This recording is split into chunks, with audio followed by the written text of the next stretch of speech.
દ્વારકામાં સલાયા બંદરે છેલ્લા 3 દિવસથી ચાલી રહેલા માછીમારોનું આંદોલન આખરે સમેટાયું।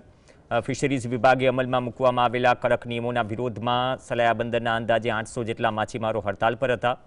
માછીમારોની હડતાલને લઈને ફિશરીઝ વિભાગના અધિકારીઓ, ખંભાળિયા પ્રાંત અધિકારી અને ડીવાયએસપી સહિતના અધિકારીઓ પણ ઘટના સ્થળે પહોંચ્યા।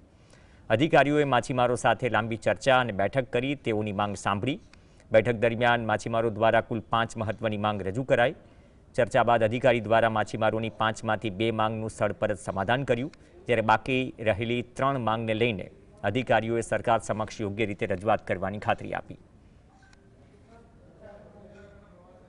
જે 3 પ્રશ્નો હતા એ મોટાભાગના નીતિ વિષયક પ્રશ્નો છે, એટલે માછીમાર એસોસિએશન તરફથી એ લોકોનું આવેદનપત્ર લીધેલું છે અને ફિશરીઝ ડિપાર્ટમેન્ટ તરફથી એમના વિભાગ લેવલે આ બાબતે અન્ય જ્યાં સુધી કોઈ નીતિ ન ઘડે ત્યાં સુધી નીતિ વિષયક નિર્ણય હોય આ બાબતે માછીમારોને સાંત્વના આપેલી છે અને એ પ્રશ્નનું પણ ભવિષ્યમાં સુખદ સમાધાન આવે એ બાબતે એ લોકોને સમજૂત કરેલા છે તમામ માછીમારો ભાઈઓને।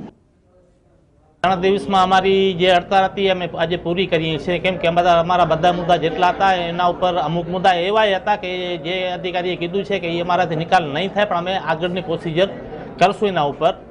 હવે માછીમારો આજથી બધા રાજી ખુશીથી માછી મારવા જઈ શકશે ને અમારી આજની હડતાળ પૂરી થઈ છે।